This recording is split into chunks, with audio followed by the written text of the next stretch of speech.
el variograma es igual a la covarianza de 0 menos la covarianza de H.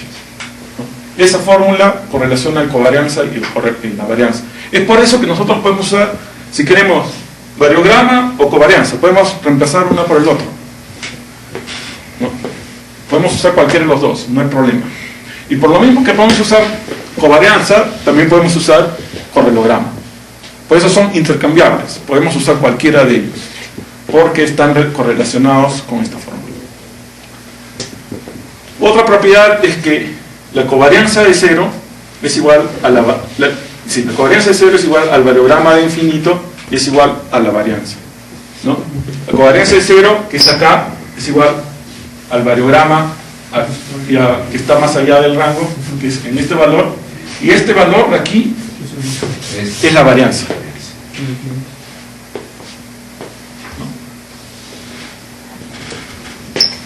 No, esto está mal. Esto es que fuera entre dos variables distintas, ¿no? El correlograma de dos variables. Y para una sola variable es 1.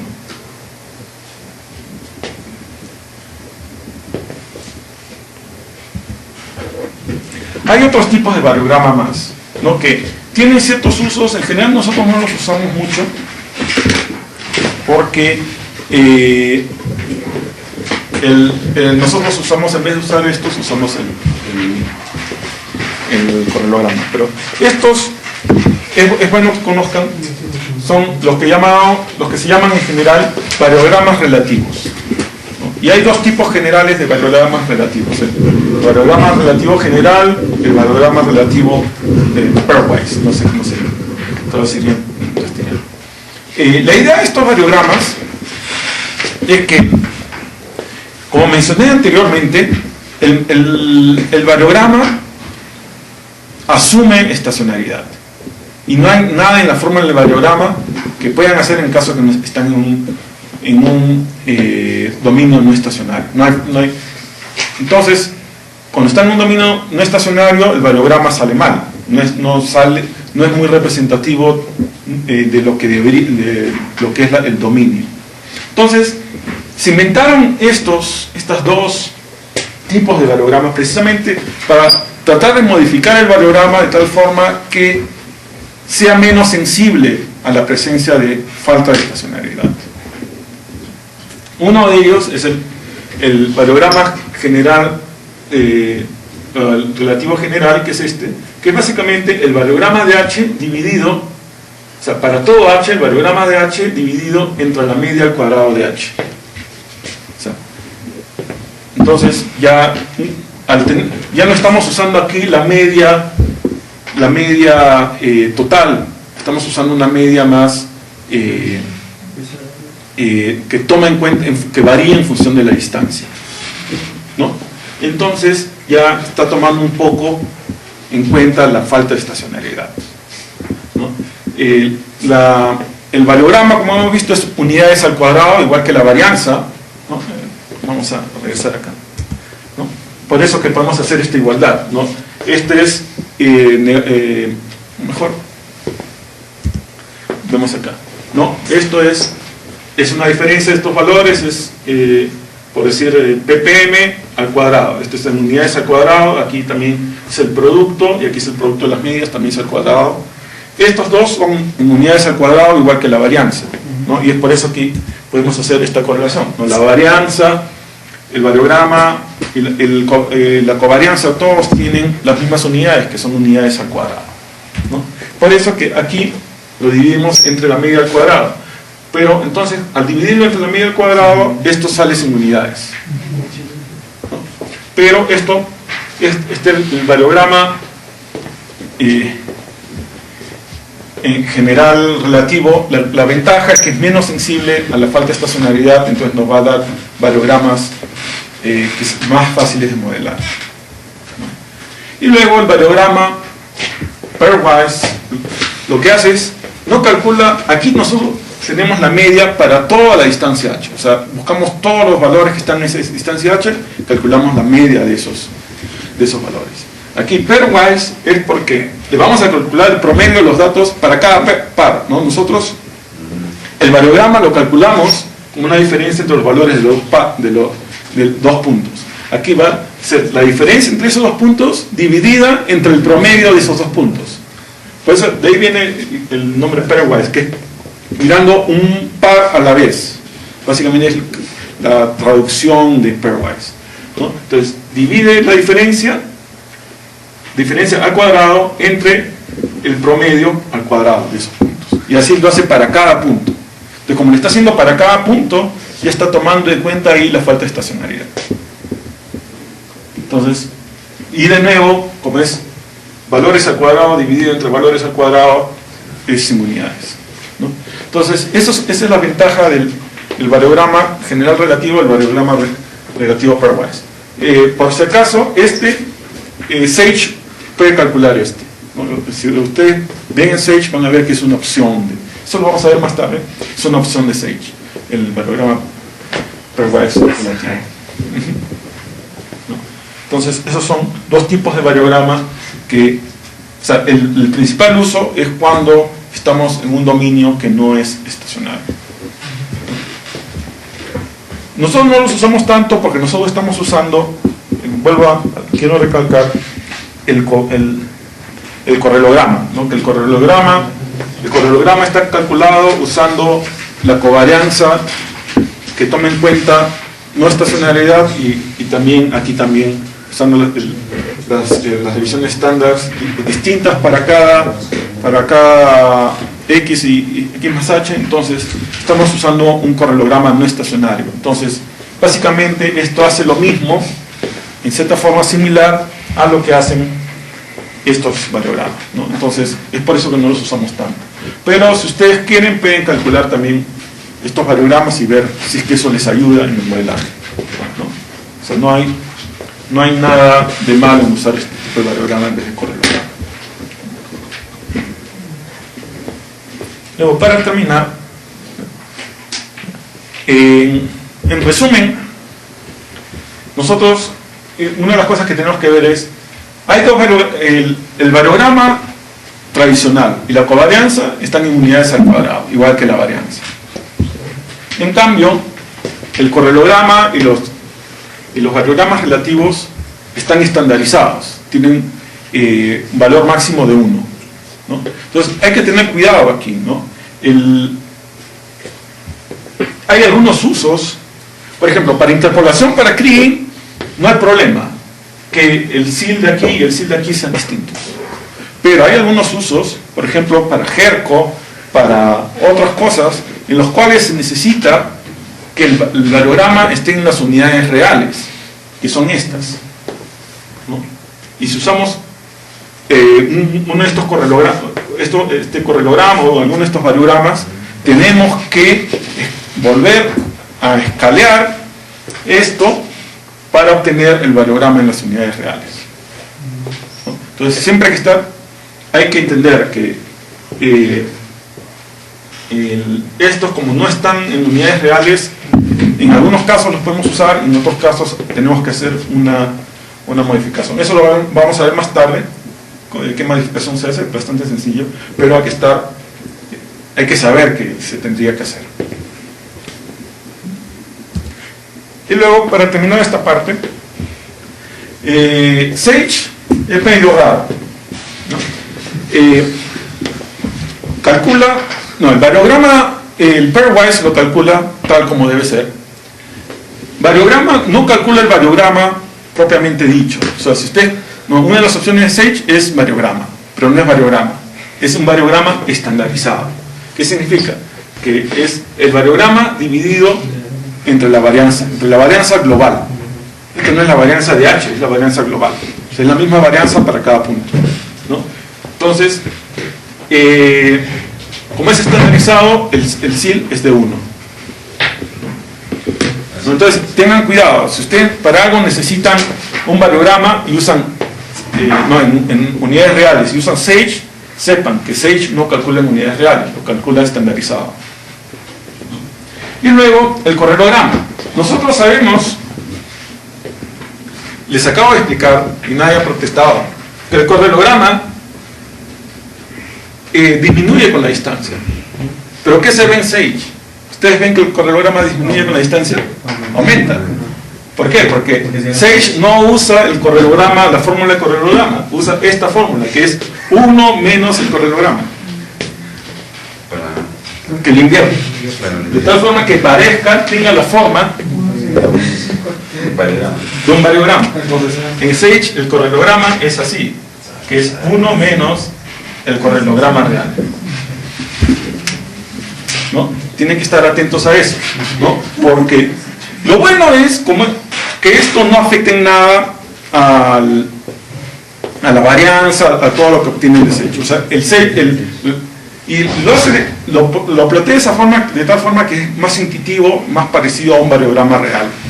Pero hay que saber que ustedes, si agarran otro software, la mayoría de software, cuando ponen correlograma, ponen el correlograma real, ¿no? Y van a ver que sale para abajo, ¿no?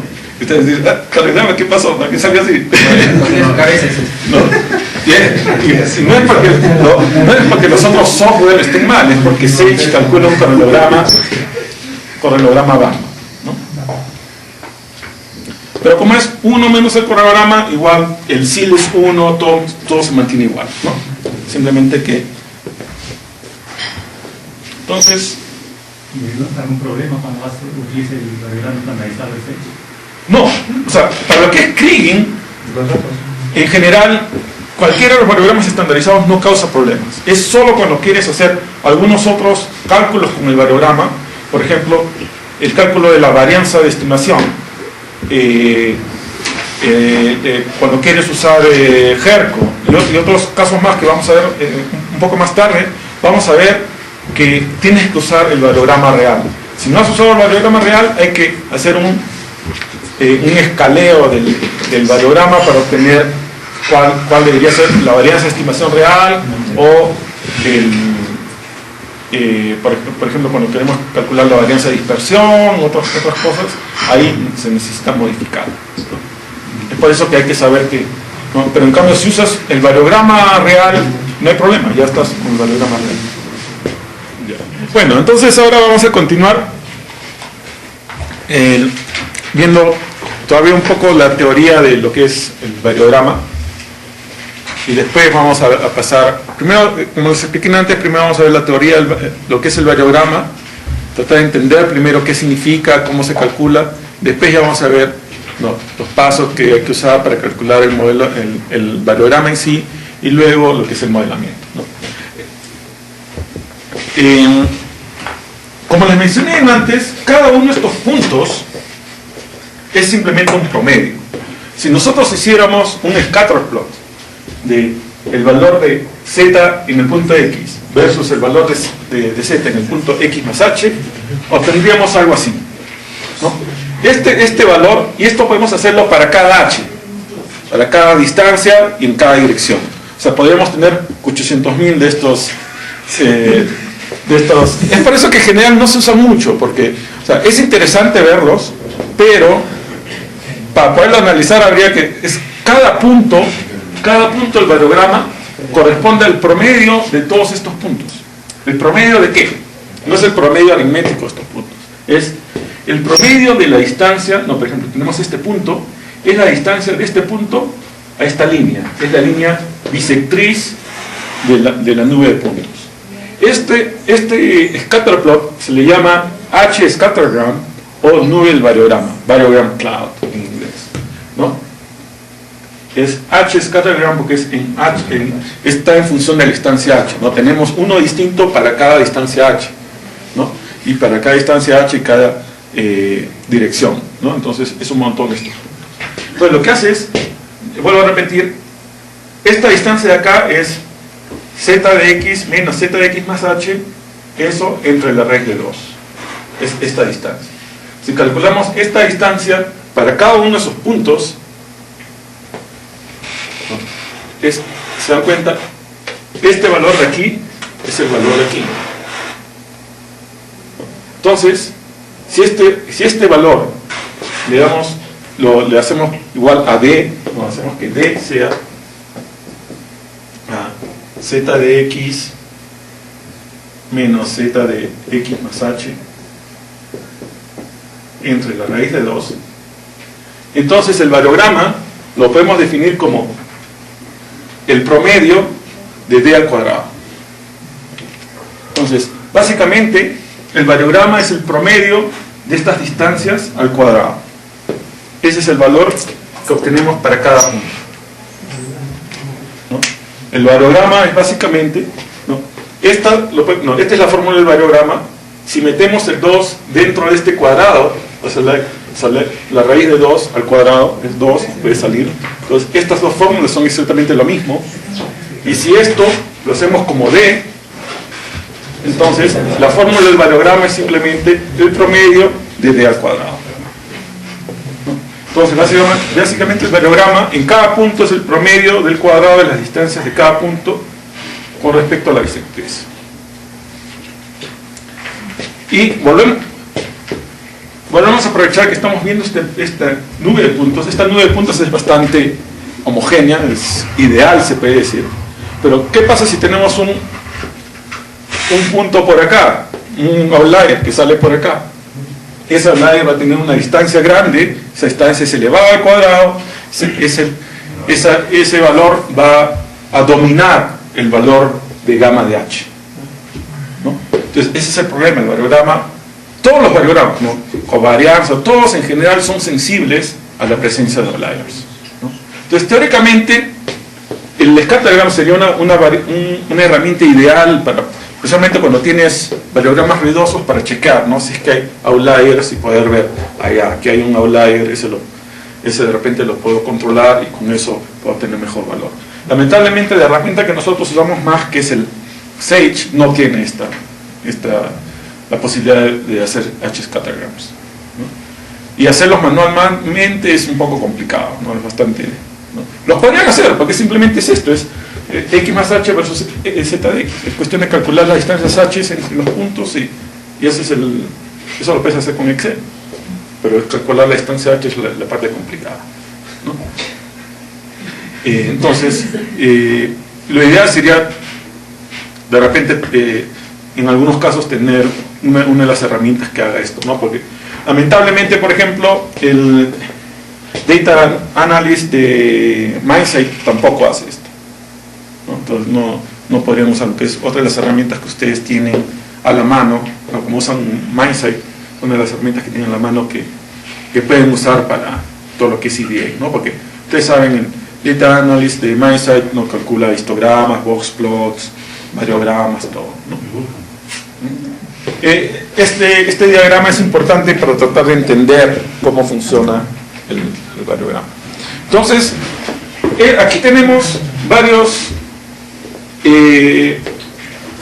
scatter plots, ¿no? Esta es la distancia 1, distancia 2, distancia 3, distancia 4, y vemos que a medida que aumenta la distancia, la correlación disminuye, ¿no? Los valores se vuelven más dispersos, ¿no? Recuerden, ¿no? Una menor correlación corresponde a una mayor dispersión de datos, ¿no? Aquí la mayoría de datos están cerca de la línea, cerca de la bisectriz, y a medida que aumenta la distancia, la dispersión con respecto a la bisectriz aumenta, ¿no? Hasta aquí, que ya están bastante dispersos, ¿no? Entonces, a medida que aumenta la distancia h, la correlación disminuye, ¿no? Entonces, esta es una de las formas que también esta herramienta nos ayuda a entender qué está pasando con el variograma, ¿no? A medida que aumenta la dispersión, la distancia promedio a la bisectriz va a aumentar, ¿no? Los datos están más dispersos, están más lejos de la bisectriz en promedio, la distancia aumenta, el variograma, que es el promedio de esas distancias, aumenta, ¿no? Y si vemos, ¿no? Por ejemplo, hay algunos valores erráticos, ¿no? Que se alejan del resto, estos valores erráticos van a controlar en cierta manera el promedio general, porque estamos hablando la distancia, este valor al cuadrado, ¿no? Aquí tienes un montón de valores pequeños, este valor al cuadrado es más grande, estos valores erráticos de aquí van a controlar el valor total del variograma, ¿no? Entonces, esos están afectando un poco, incluso en ¿no? Que mira, tienes un montón de valores aquí, pero estos valores sueltos de aquí, esos son probablemente los que van al final a añadir más valor al variograma. Entonces, si teóricamente tú pudieras eliminar algunos de estos valores del variograma, podrías obtener un variograma más real, ¿no?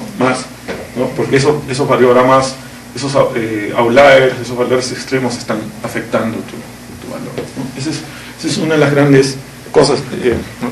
con respecto a la H-escala. Otra cosa es que no solo el tipo o la dispersión aumenta con la distancia, sino que la distancia, este es el SIL, ¿no? Les dije antes que el SIL corresponde a la varianza. La mayoría de los variogramas se estabilizan a la altura del SIL, pero hay algunos que no, hay algunos que continúan. Después vamos a ver en qué casos eso pasa. Y vamos a ver ahorita, ¿no? Cuando estás por debajo del SIL, la correlación es positiva, ¿no? Aumenta la distancia, la correlación entre los valores es positiva y, bueno, aumenta la distancia, disminuye la correlación, pero igual es positiva.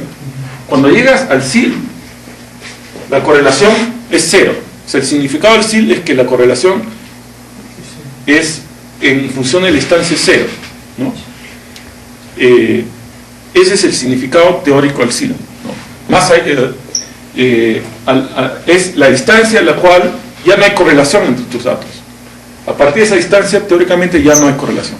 Pero hay unos casos como este, que el variograma continúa por encima del SIL. ¿Qué significa?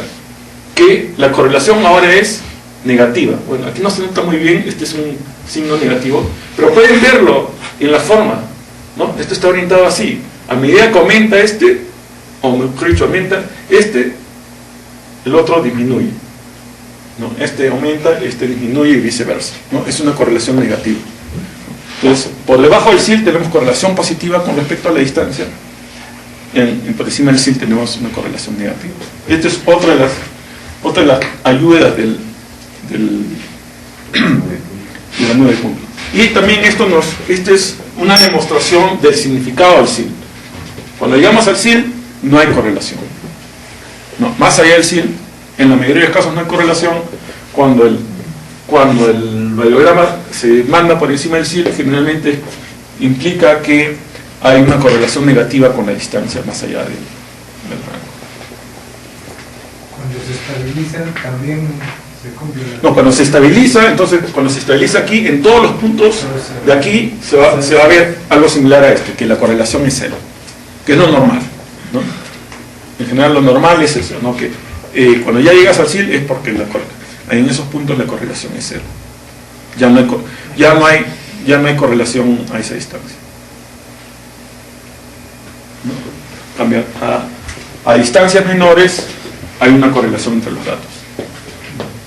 Como ven, aquí hay un montón de datos y ven, en promedio hay una correlación, pero no es una correlación perfecta, ¿no? Ese es porque el variograma en general es un promedio de los datos, ¿no? No es siempre hay efectos que causan, y aparte recuerden, el variograma está viendo una correlación lineal nomás. Si hay desviaciones de la linearidad, ¿no? Eso va a causar el ruido que vemos en el variograma, ¿no? Casi todo este ruido muchas veces es efecto de esas desviaciones aparte de que, ¿no? Siempre hay más de un efecto a la vez. Entonces, hasta aquí está claro, más o menos ha quedado claro qué es el variograma, qué significa, ¿no? Es básicamente una medida de cómo disminuye o aumenta la correlación entre datos con respecto a la distancia. La distancia, recuerden, es siempre tomada como un vector, ¿no? Que es no solo distancia, sino dirección, ¿no? Y en la mayoría de casos como antamina son vectores en 3D, en algunos casos, por ejemplo, en betas delgadas continuas, puedes simplificar asumiendo un vector en 2D en el plano de la beta, ¿no? Pero siempre son vectores, ¿no? Siempre asuman que sus datos van a variar con la dirección, al menos que los datos les digan, ¿no? Hacen el variograma y sale que no hay variación con la dirección, ahí ya ustedes pueden decir, ya, no hay variación con la dirección. Pero ustedes siempre deben asumir que va a haber variación con la dirección. Es lo normal, siempre. Casi todos los procesos naturales son direccionales. ¿no? El flujo, siempre hay, en casi todos los yacimientos hidrotermales hay flujo, un flujo hidrotermal, y el flujo hidrotermal sigue una dirección. Entonces, la concentración de las leyes va a estar más o menos paralela en función al flujo. Entonces, ese vector es lo que va a causar que haya una orientación preferencial de la mineralización, ¿no? Entonces, nosotros en general siempre vamos a ver una cierta anisotropía, un cierto control direccional del variograma, ¿no? Entonces, ahora vamos a pasar a ver algunas cosas más con respecto al variograma. Primero, ¿qué usos le damos al variograma? El primero, el más común, es caracterizar la variabilidad espacial, ¿no? Es tratar de determinar. Nosotros sabemos que, casi siempre como les he repetido anteriormente, nosotros antes de calcular el variograma ya debemos tener una idea más o menos qué direcciones varía, más o menos qué controles hay, ¿no? Pero el variograma nos va a permitir caracterizar eso un poco mejor, ¿no? O sea, hasta qué distancias hay la correlación, ¿no? Y qué tanto varía de una dirección con la otra, ¿no? Quizás nosotros ya sepamos que hay una dirección preferencial, pero no sepamos más o menos qué tan preferencial es esa dirección con la otra, ¿no? El variograma nos permite caracterizar eso de una forma más matemática, que podamos usar esta variabilidad espacial. Luego, vamos a ver esto mañana, cuando veamos la varianza de estimación, que el variograma es una herramienta fundamental para el cálculo de la varianza de estimación, ¿no? Luego, el variograma también se usa para todo lo que es cambio de soporte, ¿no? Cambio de soporte es cuando van de... soporte es el volumen asociado a algo, ¿no? Entonces, por ejemplo, el volumen del bloque, el volumen de la muestra que usan, el volumen del compósito. Entonces, cuando hacemos interpolación, vamos de un soporte de los compósitos al bloque. No estamos haciendo un cambio de soporte, estamos yendo de un volumen dado a otro. Esto lo vamos a ver también en más detalle. Vamos a ver, igual que la estacionariedad, vamos a estar viendo por partes, vamos a ver algo mañana, pero vamos a ver en más detalle cuando veamos la validación y el cálculo. Y luego, uno de los usos importantes que nosotros le damos es para el cálculo de los pesos en Kriging, ¿no? Kriging usa el variograma para calcular los pesos de la estimación. Y también se usa en simulación condicional. En simulación condicional la mayoría de los métodos son basados en variograma, ¿no? Son basados en Kriging, entonces necesitan un variograma, ¿no? Esos son los principales usos del variograma, ¿no? Por ejemplo, ustedes si quieren pueden usar inverso a la distancia en vez de Kriging, pero pueden usar el variograma para determinar cuáles son la anisotropía, ¿no? Que ustedes quieran usar para el inverso a la distancia. Y muchas veces, usando eso y los pesos adecuados determinados con GERCO, pueden obtener resultados muy parecidos a lo que obtendrían con Kriging. Pero el problema es que generalmente si ya se dieron todo el trabajo, hacer la variografía y todo, ¿para qué estar haciendo inverso a la distancia si pueden hacer Kriging, ¿no? Eso ya lo vamos a ver mañana. Entonces, el variograma en sí tiene varios parámetros que nosotros vamos a tratar de obtener, ¿no? Más o menos ya hemos estado hablando. El punto el cual se estabiliza, el valor al cual se estabiliza el variograma es esta meseta o SIL, que generalmente, como ya les he mencionado, teóricamente el valor del SIL es el valor de la varianza de los datos. La varianza tal como obtienen ustedes del histograma, el box plot, ese valor corresponde al SIL, ¿no? Es lo que le llamamos SIL total. Luego, casi siempre el variograma no intersecta al eje Y en el punto 0, y lo intersecta un poco más arriba. Ese es lo que le llamamos el efecto de pepita o el nugget effect en inglés, ¿no? Y la diferencia entre este y el SIL total es el SIL, ¿no? Vamos a ver cuando veamos lo de estructuras, ¿cómo se dice? Anidadas, que pueden haber varios SILs, pero en general todos esos SILs que puedas tener en total suman al mismo SIL y la suma de nugget y todos los SILs deben sumar igual a la varianza, ¿no? Entonces, esas son las partes principales y la distancia a la cual se llega al SIL es el rango, ¿no? Es el rango del variograma. Entonces, esa es la nomenclatura normal del SIL, ¿no? Y la interpretación normal del SIL es que el rango es la distancia a partir de la cual ya no hay continuidad, ya no hay correlación entre los datos. El SIL teórico siempre va a ser uno. No. El SIL teórico es la varianza. Solo si es estandarizado, como el variograma estandarizado, el correlograma, ahí es 1, ¿no? Porque lo haces dividido entre la varianza. Pero en el variograma normal o la covarianza, el SIL es igual a la varianza, ¿no? Eso es lo que... Nos regresamos.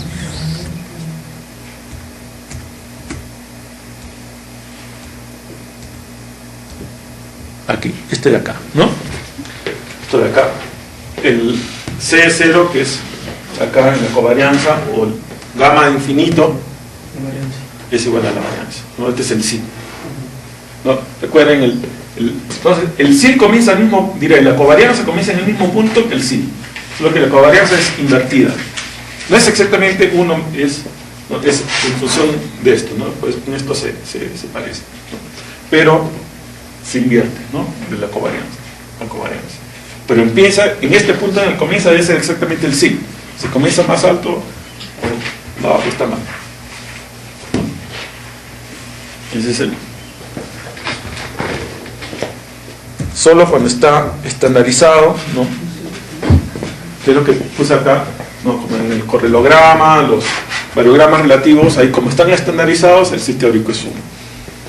Y en todos los variogramas que calcula Sage, ¿no? Porque son estandarizados, el variograma estandarizado o el correlograma, también en estos es 1, ¿no?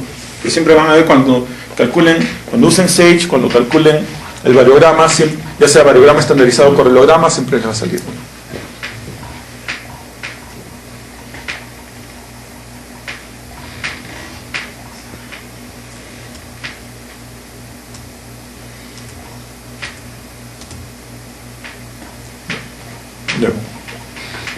Nosotros hemos visto que el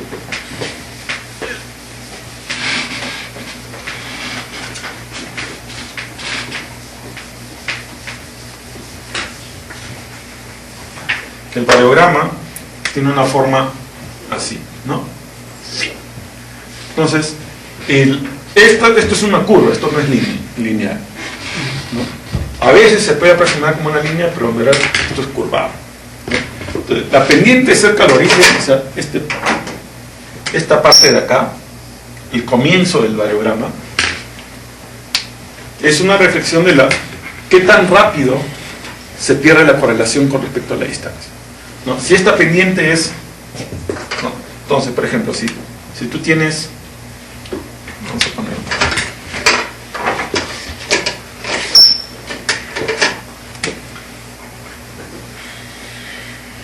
estos dos, tenemos dos variogramas distintos acá, ¿no? Vamos a poner,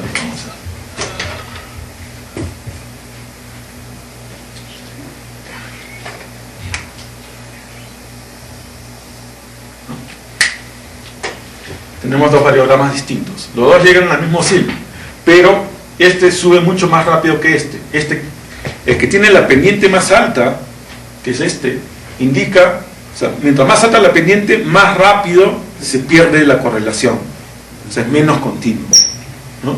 Entonces, más o menos fácil de entender, ¿no? Aquí la continuidad es mayor, aquí la continuidad es menor, ¿no? O sea, eso es lo que quiere decir esto de acá. Luego, lo que ya habíamos mencionado antes, a distancias mayores al rango ya no hay correlación entre muestras, ¿no? O sea, distancias más allá del rango no están correlacionadas, ¿no? O sea, teóricamente no hay ninguna relación entre muestras de aquí. Dos muestras que están separadas por una distancia mayor al rango no tienen ninguna relación entre sí, pueden tener cualquier valor. Ese es básicamente el significado. No hay, sea, no hay ninguna correlación. A medida que se acercan, los valores se van a parecer más entre sí, hasta que están bien cerca, los valores son muy parecidos, ¿no? Va a depender. Entonces, a medida que se aleja, el valor, el parecido entre los datos disminuye, ¿no? La diferencia aumenta. Es por eso que el variograma que mide la diferencia, el variograma aumenta. Y hay unos casos en que el variograma no llega al SIL, hay algunos casos en que el variograma se pasa del SIL, ¿no? Entonces, por ejemplo, si ponemos el SIL así, el SIL es ahí, hay algunos casos en que el variograma se queda acá, y otros casos en que el variograma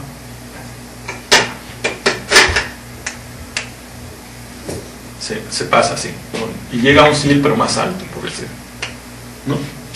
Nosotros vamos a ver después en qué casos ocurre esto, ¿no? Pero por el momento simplemente para que ustedes sepan que ocurre, ¿no? O sea, no siempre todos los variogramas llegan al SIL. Algunos se caen antes, otros se caen después, o otros se pasan por encima, ¿no? Entonces, así son los variogramas, no asuman que siempre llega al SIL, ¿no? Ahora vamos a ver primero el asunto de cómo es el comportamiento del variograma con respecto al origen, ¿no? A veces, cuando la pendiente es parabólica, no la pendiente, sino cuando la línea es parabólica hacia el origen, o sea que tiende a una pendiente de 0 en el origen, eso es indicativo de una variable altamente continua, ¿no? Que es muy continua a distancias cortas. Por ejemplo, esto es muy común en variogramas de topografía o variogramas del ancho de un cuerpo, ¿no? En general, los cuerpos son más o menos, o ancho de una veta, por decir. La veta es más o menos continua, ¿no? O sea, tú no esperas tener 1 metro, luego medio metro, luego 4 metros, así. No, es continuo, ¿no? Es más o menos continuo. Varía, ¿no?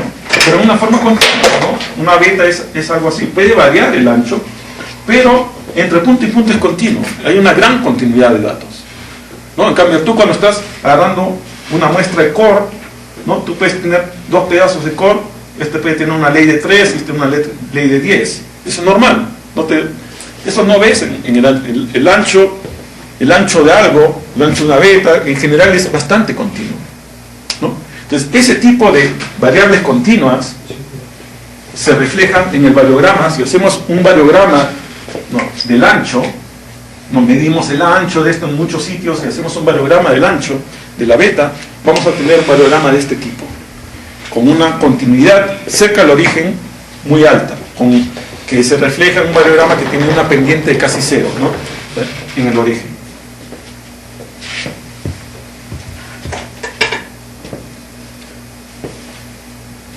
¿No? Eso es normal en este tipo de variables, ¿no? Pero hay que tener en cuenta, eso es en casos específicos, variables que nosotros sabemos que son bien continuas.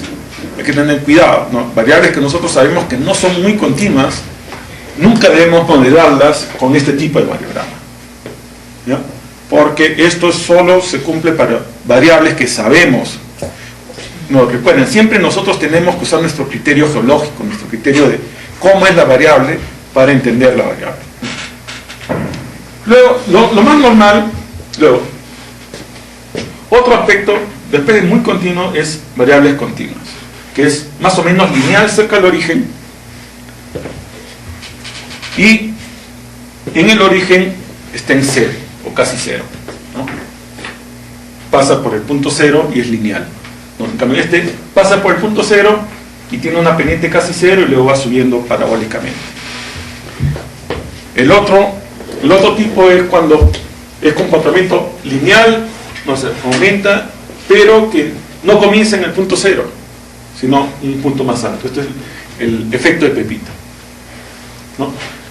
Estos dos son similares, la única diferencia es que aquí hay efecto de Pepita y aquí, ¿no? Baja ley, en general, al menos que estén incluyendo muchos outliers van a tender a ser así, con efectos de pepita relativamente bajos. O densidad también tiende a tender, densidad, fierro también tienden a ser con efectos de pepita muy pequeños. En cambio, el resto de variables tienden a tener una cierta variabilidad a distancias pequeñas, tienden a tener una discontinuidad en el origen. De nuevo, es siempre el comportamiento del variograma tiene que reflejar la idea que ustedes tienen de la variable. No, si ustedes esperan que sea continuo y el variograma sale discontinuo, o viceversa, si ustedes esperan que sea discontinuo, el variograma sale muy continuo, tienen que tratar de entender por qué pasa, ¿no? ¿Por qué hay esa discrepancia entre lo que ustedes esperaban y lo que salió? ¿Han hecho mal o de repente ustedes están interpretando mal la población? Y este es un caso extremo, al igual que este o este, que son casos extremos, este es un caso extremo, lo que es puro efecto de pepita. Eso en verdad no existe, muy raro. Casi siempre hay cierta correlación. Muchas veces, cuando se ve puro efecto de pepita, no es tanto que haya puro efecto de pepita, sino es problemas con los datos en sí. No tienes muestreo muy separado, no tienes, a veces es porque, por ejemplo, en blast holes, ¿no? Tu distancia mínima de muestreo es la separación entre blast holes. No tienes muestreo a menos de 6 metros. Entonces tú no puedes saber qué pasa a distancias menores de 6 metros, ¿no? Entonces, si en 6 metros, si a distancia menor de 6 metros ya no hay correlación, tú te puedes salir como que es efecto de pepita, pero de repente a distancia menor de 6 metros sí hay correlación, simplemente que no lo puedes muestrear porque no tienes muestras a menos de 6 metros. Entonces, el efecto de pepita muchas veces, especialmente el efecto de pepita puro, muchas veces es función del muestreo, no función de la variable real, ¿no? Entonces hay que tener mucho cuidado con eso, ¿no? Siempre hay que tratar de entender que especialmente en el variograma calculado está reflejando lo que hemos muestreado, no está reflejando la variable real. Nosotros tenemos que tratar de entender qué está pasando ahí y podemos, si es necesario, no hacerle caso a los datos que estamos obteniendo. Eso lo vamos a ver más cuando veamos el asunto del modelamiento. Esto es otra forma de ver, lamentablemente no sé muy bien, de tratar de entender qué significa, ¿no? Por ejemplo, aquí, en este caso, vemos que los valores son bastante aleatorios, no hay ninguna continuidad, no hay gran continuidad. Hay algo de continuidad, hay algunos valores, donde hay valores altos más o menos continuos, aquí donde hay valores bajos hay algo, pero en general son altos y bajos dispersos en casi todos sitios. Este tipo de distribución espacial se manifestaría como un variograma con un alto efecto de pepita y luego algo de correlación. En este caso vemos que hay un poco mayor de correlación, ¿no? Hay valores altos juntos, ¿no? Los valores negros son valores altos, los valores blancos son los valores bajos también juntos, entonces hay una mayor correlación de valores altos con valores bajos. Pero igual vemos que pasa rápidamente valores altos a bajos o de bajos a altos, ¿no? Y más o menos dispersos. Entonces esto se traduciría, si hiciéramos un variograma de esto, se traduciría en un variograma con algo de pepita y luego una cierta correlación.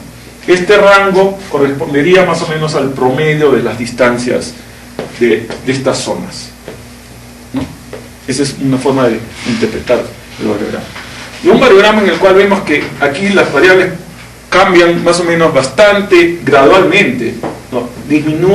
Vemos zonas altas y zonas bajas, pero de las bajas a las altas va subiendo poco a poco, luego baja poco a poco, es bastante gradual, es una variable bastante continua. Entonces veríamos un variograma como el que vimos anteriormente, con bastante continuidad al origen, con una pendiente parabólica cercana al origen. Gradacional, ¿no? Entonces, esa es una forma de entender. Entonces, más o menos, si nosotros vemos la distribución de nuestros datos en el espacio y vemos algo así, entonces ahí podemos esperar, entonces lo más probable es que obtengamos un efecto de pepita alto. Si vemos que hay más o menos continuidad en nuestros datos, Entonces ya tenemos que esperar que haya una cierta correlación. Este caso nunca lo vamos a ver en leyes, ¿no? Esto no ocurre. Esto lo vamos a ver más, como les mencionaba, en variogramas así de topografía, variogramas en datos de topografía, en datos de anchos, ¿no? Todo lo que es medidas de variables continuas, ¿no? Entonces, esto es una forma de interpretar. Entonces, si ustedes ya más o menos han visto cómo son sus datos, eso les puede dar a ustedes una idea qué tipo de variograma esperar, ¿no? Si ves que hay más o menos continuidad de datos, deben esperar un variograma algo así. Pero si ven que sus datos son así, todos dispersos, altos y bajos mezclados, casi aleatorio, entonces ahí van a esperar. Entonces, y viceversa, si sus datos son más o menos así, y calculan el variograma y les sale así, entonces algo mal está ahí. Puede que los datos estén demasiado...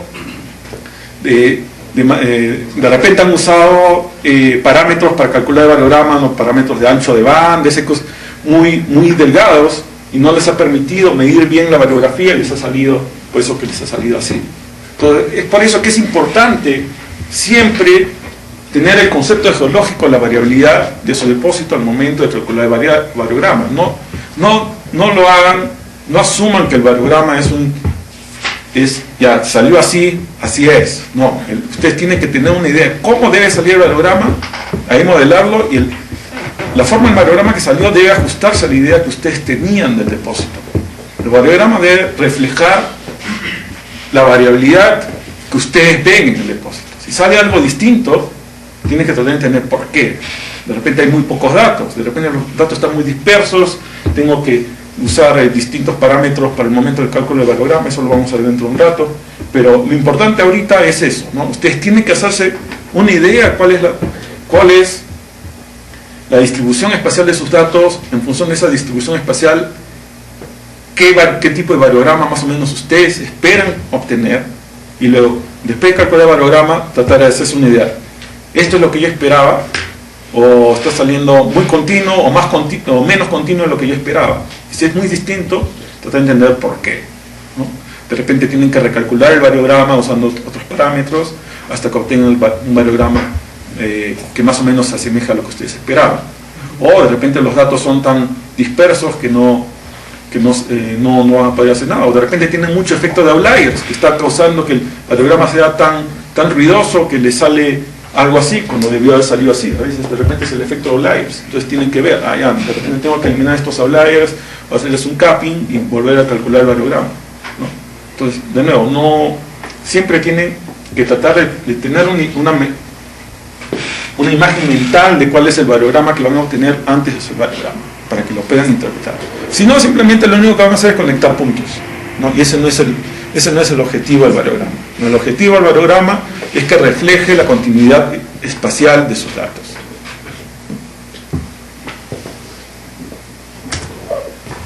Entonces ahora vamos a ver algunos de los parámetros que ya más o menos hemos visto, pero vamos a explicarlos un poco más de detalle. Primero, la anisotropía. La anisotropía es, en general, una variación en la dirección. Dentro de un dato vamos a ver que hay dos tipos de variación, ¿no? Entonces hay dos tipos de anisotropía. Pero en general quiere decir que varía el variograma con respecto a la orientación, a la dirección. Isotropía es lo contrario, es cuando es igual en todas las direcciones.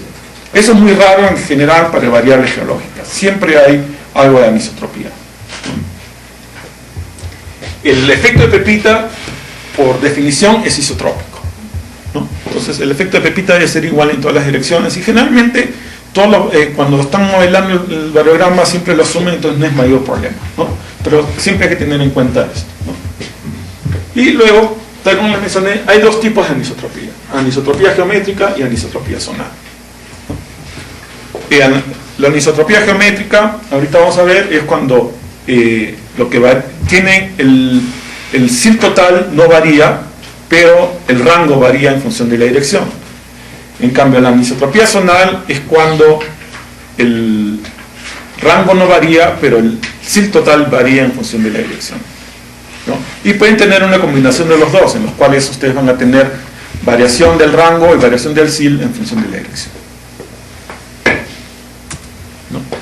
La anisotropía geométrica es el caso más común, el caso al que estamos más familiarizados, que es que el rango varía en función de la dirección, ¿no? Por ejemplo, este es un ejemplo, ¿no? En una dirección de un azimut de 0 grados tenemos un rango más largo, en un azimut de 45 un rango menor, y en un azimut de 90 el menor de los rangos, ¿no?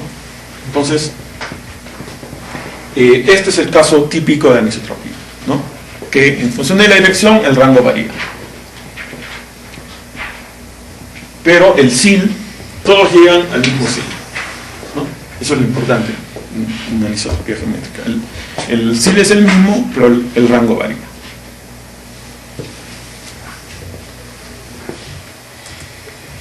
La anisotropía zonal es cuando el SIL varía con la distancia. Entonces, por ejemplo, aquí tenemos, ¿no? Entonces, es muy común en depósitos estratificados, ¿no? Que es cuando, en este caso en particular, por ejemplo, tenemos un variograma vertical y un variograma horizontal, y vemos que el variograma vertical tiene un SIL mucho más grande que el variograma horizontal, ¿no? Esto se puede deber a varias razones. Una es que sea algo real, y es que la variabilidad sea mayor por ejemplo, en este caso en la distancia vertical que en la horizontal, ¿no? Eso, ¿por qué se daría? ¿Qué pasa si tienes capas? ¿No? Dentro de la capa la variabilidad es poca, pero perpendicular a las capas tienes más variabilidad. Entonces, es lo que tenemos acá, ¿no? Una variabilidad vertical mayor que la horizontal, ¿no? Y en especial, ¿no? A veces puedes tener lo inverso también, ¿no? Está la varianza. Claro, la varianza, ¿no? Entonces, ¿qué pasa? Lo que pasa es que a veces los datos horizontales no capturan la variabilidad total, ¿no? A veces no tienes suficientes datos porque teóricamente, si estamos viendo todo como un todo, debería ser la misma variabilidad. Lo que pasa es que los datos en la distancia horizontal probablemente son menos que en la distancia vertical, entonces no están capturando toda la variabilidad que debería haber. Uno de los problemas con la anisotropía zonal es que puede causar problemas, es un poco difícil de modelar, puede causar problemas al ponerlo en Kriging, porque a veces puede causar, eso lo vamos a ver más detalle cuando veamos Kriging, pero el Kriging se soluciona usando un sistema de matrices, y para que se solucione un sistema de matrices, un sistema de ecuaciones, ustedes saben, la forma de solucionar un sistema de ecuaciones es que debe haber una sola respuesta, la respuesta debe ser única, ¿no? Cuando hay anisotropía zonal, a veces causa que te salga más de una respuesta. Entonces el Kriging manca. Entonces a veces puede causar problemas. Un problema en especial para nosotros que usamos Sage es que como usamos correlograma o varianza estandarizada, está estandarizado con la varianza. Entonces los dos salen, o sea, los dos salen al SIL. Entonces en Sage nosotros no podemos detectar si es que hay varianzas, hay anisotropía zonal o no. Esa información la perdemos, ¿no? Pero como conoces tu yacimiento, entonces es un poco... Claro, en el caso especial de antamina no se espera que haya una anisotropía zonal muy fuerte, entonces no es mayor problema, ¿no? Pero en casos que tú esperas tener anisotropía zonal, entonces ahí de repente sería recomendable usar otro tipo de software, ¿no? Que te permita calcular el variograma normal, el variograma típico, de tal forma que puedas detectar si es que hay anisotropía zonal, ¿no? Entonces, pero como siempre, esto es algo que tú esperas en función del conocimiento de tu depósito, ¿no? Tú sabes, por ejemplo, en el caso de depósitos estratificados, la variabilidad horizontal es menor que la vertical, tú esperas que salga esto, ¿no? O sea, tú ya debes de esperar que te salga esto. Si sale esto, sin que te lo esperas, tienes que tratar de pensar, ¿por qué está ocurriendo? ¿Es un reflejo de algo real o es simplemente un artefacto de los datos, de cómo calculé el variograma, ¿no? Siempre deben de pensar de esa manera. Si sale algo que ustedes no esperan, tratar de pensar primero, puede ser reflejo de algo real, algo que de repente ocurría y no se me había ocurrido pensar que podía pasar, o simplemente es un artefacto matemático de los datos, ¿no? Siempre tienen que tratar de entender qué está pasando. ¿Este tipo de entropías no se puede ver en depósitos sonados? O sea, por ejemplo, Mm. un nivel de capa de alteración que va cambiando la mineralización.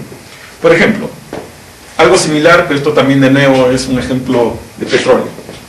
Este es un campo petrolífero en el cual en el centro del campo tenemos una arenisca con una porosidad mayor y aquí una arenisca con una porosidad menor, ¿no? ¿Qué pasa? Si nosotros, entonces aquí tienden a tener valores pequeños y aquí tienden a tener valores grandes. Si nosotros hacemos la varianza perpendicular así, como la mayoría de los valores aquí son pequeños, la varianza va a ser pequeña. Aquí, como la mayoría de los valores son grandes, la varianza es pequeña, de nuevo. Pero si vemos la varianza horizontalmente, la varianza va a ser mayor, ¿no? Algo similar, si nosotros tenemos leyes altas acá y leyes bajas acá, verticalmente nuestra varianza va a ser menor, horizontalmente nuestra varianza va a ser mayor, ¿no? Entonces, en esos casos puede haber anisotropía zonal. Eso se daría en la parte norte de Oscarina, ¿no? Donde le llamaron, bueno, de una forma Marcos, ¿no? Donde tenés una interpelación de Jorge, horizontes de Scar, si haces una bibliografía vertical en esa zona, te va a dar ese tipo de... Claro, eso puede pasar, ¿no? Entonces, o sea, puede ocurrir este tipo. Lo que pasa a veces es en zonas tan limitadas espacialmente que viéndolo al depósito como un todo no es común, ¿no? Y a veces no tienes suficiente información como para caracterizar esa zona por separado, ¿no? Pero si tú tienes suficiente información, de repente valdría la pena ver si es que lo puedes modelar eso por separado, ¿no? Entonces siempre hay que estar pendientes de que ese tipo de cosas puede ocurrir, ¿no? Debido a que hay un zonamiento, ¿no? Esto de nuevo, esto es debido a un zonamiento, esto es de nuevo la presencia de falta de estacionalidad, ¿no? La varianza acá es menor que la varianza verticalmente es distinta que la varianza horizontalmente, y en parte es debido a que la media también es distinta en distintos centros.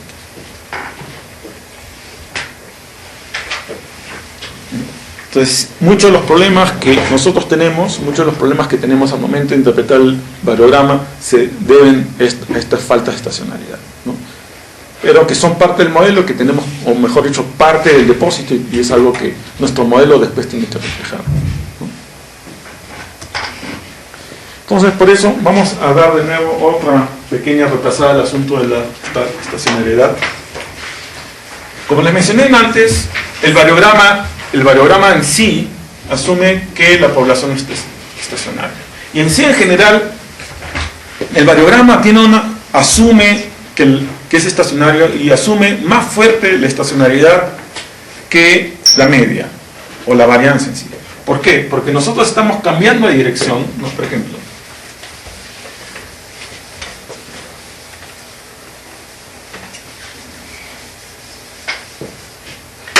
tenemos una serie de puntos, ¿no? Calculamos el valor entre estos, asumamos que esto es, bueno, ahí está, la misma distancia, ¿no?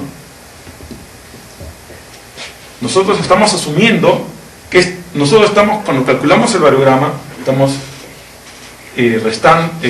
promediando este valor con este valor, con este valor, con este valor. Los estamos promediando en distintas partes del depósito. Estamos asumiendo que podemos comparar este valor con este valor, con este valor, con este valor, con estas diferencias. La única forma en que podemos hacer eso es asumiendo que estos valores son estacionarios, son comparables, ¿no?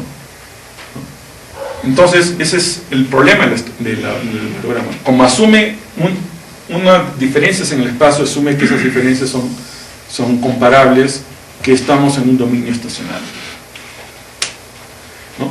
Y el hecho de que asumamos que es estacionario es lo que nos permite calcular el variograma simplemente en función del vector, nada más. O sea, ya solo calculamos en función del vector, ya no nos interesa la posición espacial absoluta de los puntos, ¿no? Para calcular, si no fuera estacionario, nosotros no solo tendríamos que calcular en función del vector, sino en función de la posición x, y, z de cada punto. O sea, tendríamos un variograma para cada punto del espacio, un variograma distinto, que lo cual es imposible de calcular. Entonces, la única forma que podemos calcular el variograma es asumiendo que es independiente de la ubicación en el espacio, que lo único que importa es la separación entre los puntos. Pero que la diferencia entre estos puntos acá, en esta parte, o por decir, en esta parte de acá, esta diferencia es igual a la diferencia acá. Y así en todos sitios. Que lo único que interesa es la distancia h y la dirección de esa distancia, el vector, la distancia del vector, ¿no? Por eso que estacionalidad es importante, ¿no? Si no pudiéramos asumir esto, no podríamos calcular el variograma y no podemos hacer nada. Y viceversa, si nosotros vemos que en verdad puede haber problemas con esto cuando estamos en un sitio no estacionario, entonces tenemos que estar pendientes de ello, ¿no? Eso puede causar de que nuestro variograma no salga muy bien, ¿no? Entonces puede explicar por qué el variograma sale como sale, ¿no? Nos sale a veces un variograma de repente con mucho efecto de pepita o mucho ruido, y es porque nuestra población no es estacionaria. Entonces hay que estar atentos, ¿no? Cuando nuestra población no es estacionaria, de repente estamos forzando demasiado la jugada. Entonces, uno de los términos que ustedes van a ver es que para poder usar el variograma tenemos que estar hablando de un modelo estacionario de orden 2. Orden 2 significa que es al cuadrado, básicamente.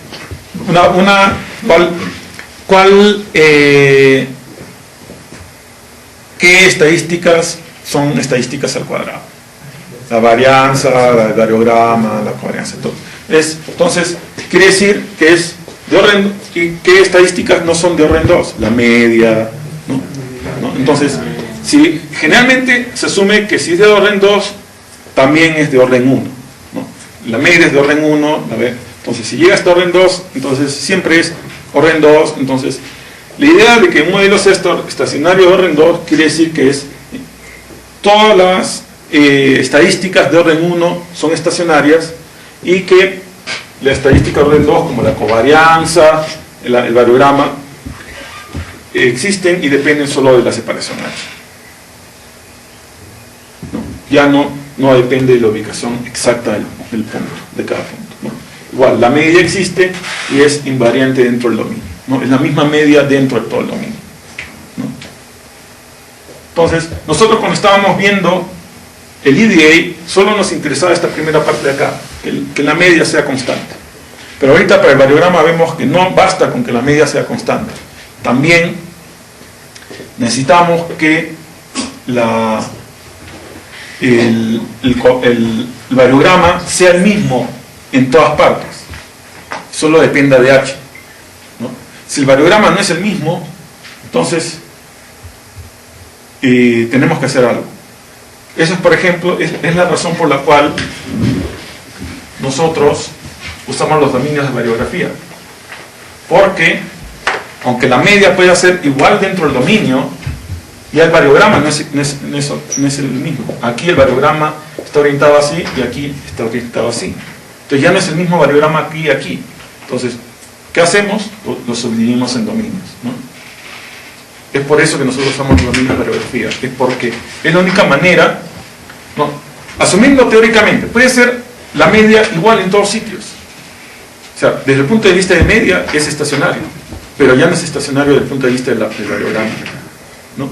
Entonces, para poder calcular el variograma necesitamos dominios estacionarios con respecto al variograma. Entonces, por eso que lo dividimos en estos dominios, para poder calcular el variograma. Otra complicación más que ocurre muy comúnmente en depósitos minerales es lo que le llaman el proportional effect. El efecto proporcional o proportional effect quiere decir, es algo muy sencillo. Quiere decir que la varianza o la desviación estándar depende del valor de la media. ¿No? Quiere decir que la varianza no es constante. De nuevo, la varianza no es estacionaria. La media puede ser estacionaria o no, y la varianza depende de la media. No, por ejemplo, una forma muy común de ver el proportional effect es calculando window averages. En cada punto, ¿no? Calculas aquí un promedio y la desviación estándar, ¿no? Y así van calculando en varios puntos el promedio y la desviación estándar, y van calculando. Entonces calculan el promedio y la desviación estándar y ven que varía así. Si se dan cuenta, estos son datos de un depósito real. La desviación estándar aumenta con la media. No es una relación lineal, pero es obvio. La desviación estándar aumenta con la media, ¿no? Y entonces, ¿qué significa? Que la varianza es mayor donde la media es mayor. O sea, en las zonas donde hay más alta ley, la varianza es mayor. Donde la ley es menor, la varianza es menor, ¿no? Que eso es común, eso lo pueden ver, ¿no? Especialmente si subdividen sus dominios en distintos dominios, van a ver que los dominios que tienen menor ley generalmente van a tener menor varianza, los que tienen más ley tienen una varianza mayor. Eso es común en depósitos minerales. Yo diría lo inverso es lo raro. Es muy raro un depósito mineral donde no haya proportional effect, ¿no? Esto es bien común. En general, el efecto, por suerte para nosotros, en lo que es estimación, no nos afecta tanto. Esto es más crítico, por ejemplo, cuando van a hacer simulación, ¿no? Porque en simulación es más importante la varianza. Aquí no tanto. Pero igual afecta un poco el asunto del cálculo del variograma. ¿Cómo afecta el cálculo del variograma? Que el problema es que casi siempre nosotros tenemos, por efecto del clustering, casi siempre tenemos más muestras en las zonas de alta ley que en las zonas de baja ley, ¿no? Y entonces, ¿qué pasa si este es el variograma teórico de la zona que estamos estudiando, ¿no? Como tenemos más muestras en las zonas de alta ley, la varianza es mayor. Entonces nos va a salir que el variograma es más alto en esas zonas de alta ley. Y luego cuando estamos a pequeñas distancias, porque es en las zonas de alta ley donde tenemos más muestras pegadas entre sí, ¿no? Por el clustering nosotros hemos perforado más en la zona de alta ley, tenemos la mayoría de las muestras que están a poca distancia de sí, son las muestras en las zonas de alta ley. Entonces, a lags pequeños, estamos más que todo sacando muestras estamos usando pares de muestras dentro de las zonas de alta ley, donde la varianza es más de lo normal. Entonces, el variograma va a estar por encima del variograma real. Y cuando ya llegamos a lags distantes, vamos a estar más que todo en las zonas de baja ley. Entonces, y en las zonas de baja ley, el variograma va a estar por debajo del variograma real. Entonces, en vez de tener un variograma como este, vamos a tener un variograma como este, ¿no? Que va a subir más rápido de lo que debería y luego puede inclusive va a tender a bajar por debajo del signo. ¿Por qué? Porque ya estamos agarrando más que todo zonas de baja ley donde la varianza en esas zonas es menor que la varianza total del depósito, ¿no? Entonces, a veces vamos a ver este tipo de efectos, entonces hay que estar más que todo un poco atentos a esto. Entonces, el problema es, y un poco ya entrando al asunto del modelamiento del variograma, es que a nosotros no nos interesa modelar el variograma experimental, a nosotros nos interesa el variograma real. Entonces, muchas veces nosotros vamos a tener que modelar el variograma ignorando efectos o cosas que vemos en los datos. Esto lo vamos a ver un poco más de detalle más adelante, pero no, entonces si quisiéramos modelar esto y nosotros sabemos que hay este efecto proporcional, Entonces, en vez de modelar estos puntos, nosotros deberíamos tratar de modelarlo así, ignorando los puntos. ¿Por qué? Porque sabemos que esos puntos están afectados por el efecto del efecto proporcional. ¿No? Entonces hay que tener siempre en cuenta este tipo de cosas, ¿no? Que hay cosas que pueden afectar la forma del variograma, que el variograma va a salir de una forma que no es representativa del variograma real. ¿Cómo se puede minimizar eso? Bueno, en cierta manera el correlograma y los variogramas relativos un poco son menos sensibles a esto, ¿no? Porque están divididos por la varianza, entonces un poco menos sensibles. Y en nuestro caso, que no hay tanto, hay algo de clustering, pero no tanto, no es tanto problemático. Más problemáticos son los casos, por ejemplo, donde tienes un montón de taladros en zonas de alta ley y unos cuantos taladros solo en la zona de baja ley. Una posibilidad sería ver si es que puedes separarlos en dominios de alta ley y baja ley, entonces modelar cada una de esas zonas por separado, ¿no? Entonces ya con eso ya estás separando los efectos, ¿no? Uno de los problemas es con el proportional effect y clustering en general, es que no hay forma de aplicar de clustering en el variograma, ¿no? No existe un variograma de clustereado. No hay forma de aplicarle pesos al variograma en función al clustering, lamentablemente. Porque considera pares de datos a la vez. No considera, porque cuando nosotros vemos clustering, nosotros aplicamos los pesos, pero son los pesos con respecto al total de la población. En cambio, cuando nosotros vemos en el variograma, estamos viendo dos muestras a la vez. Entonces, esos pesos que hemos calculado en total de la población no son aplicables cuando vemos pares de muestras simplemente, ¿no? Entonces, por eso es que no podemos usar los pesos del declustering para corregir el variograma, ¿no?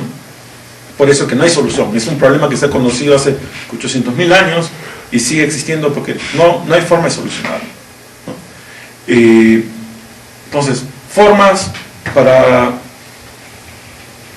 más o menos disminuir, o sea, no corrige, sino disminuir el efecto del clustering y el proportional effect es, como mencioné anteriormente, usando covarianza, variogramas relativos, correlograma.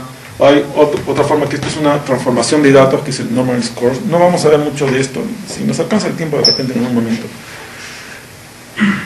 Hay algunas formas de transformar los datos de una población a otra, y donde son menos sensibles a valores extremos, ¿no? Pero en general, tal como mencioné anteriormente, la mejor solución por el momento es el uso del correlograma, que es menos sensible a los datos extremos. No es que no sea sensible, sino es menos sensible. Pero siempre puede haber, entonces siempre hay que estar atento a esto y tratar de entender si es que está pasando, ¿no? Porque el problema puede ser que si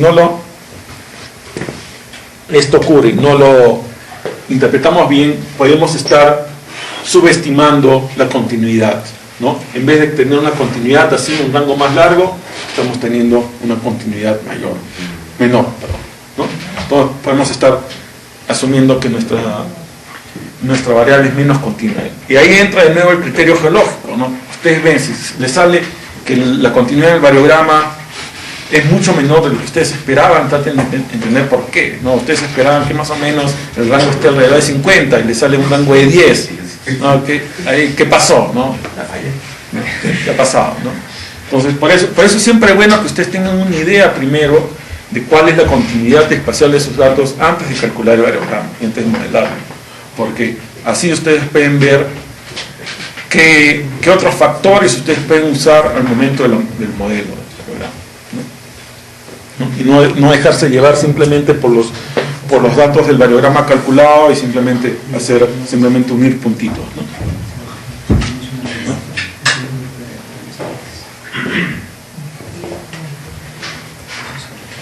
Entonces ahora vamos a pasar al asunto ya hemos visto en general todo lo que es la teoría de variografía, ¿no? En qué consiste el variograma, qué es, qué particularidades tiene, ¿no? el rango, el SIL, todas esas propiedades del variograma, los distintos tipos de variograma, el variograma tradicional, el correlograma, la covarianza, los variogramas que calcula Sage. Y ahora vamos a entrar a la parte de el cálculo del variograma experimental. ¿No? El variograma experimental es el variograma que nosotros calculamos usando la fórmula, esa es la fórmula del variograma, con nuestros datos. Ese es el variograma experimental. Pero el variograma experimental es una especie de término intermedio, no es el objetivo. Nosotros no nos interesa el variograma experimental. Lo que nos interesa al final es el modelo del variograma. Entonces el variograma experimental es simplemente algo que vamos a usar para modelar. Pero el variograma experimental es importante porque es la principal base que vamos a usar para el cálculo del variograma modelado. Entonces tenemos que poner un esfuerzo en hacerlo bien. Entonces ahora más que todo ya más o menos tenemos una idea de cómo se calcula el variograma. Vamos a ver qué cosas podemos hacer para tratar de tener un buen variograma experimental. ¿No? El variograma se calcula en función, como ya les mencioné anteriormente, en función de un vector H. ¿No? El vector H puede estar en distintas direcciones, distintas distancias, ¿no? Si nuestros datos